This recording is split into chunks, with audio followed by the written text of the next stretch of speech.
یا رب گرفتارم، عبد گناهکارم،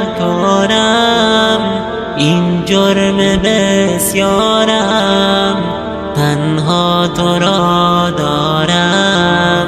من دل به تو بستم، خالی بود دستم، تا بودم و هستم، تنها تویی یارم. سر تا قدم دردم، عمری گناه کردم، این ناله سردم، این چشم خون بارم، این کوه آسیانم، این چشم گریانم، آلود دامانم، سنگین شده بارم. یا رب گرفتارم، عبد گناهکارم، این جرم بسیارم، تنها تو را دارم.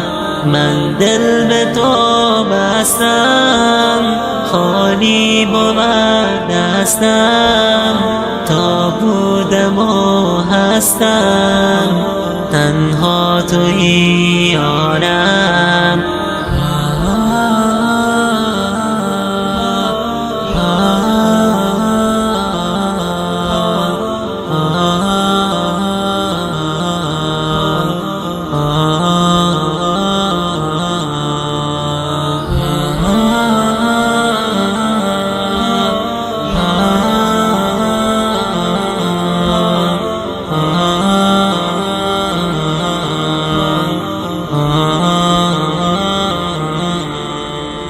سر تا قدم دردم، عمری گناه کردم، این ناله سردم، این چشم خون بارم.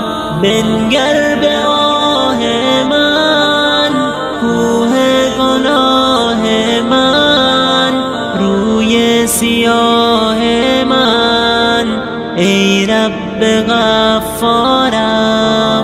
یا قاضی الحاجات، یا قابل التوبات، یا سامع الاصوات، تنها تویی یارم. تو رب معبودم، تو کل مقصودم، من عبد مردودم، تو هی دادارم. یا رب گرفتارم،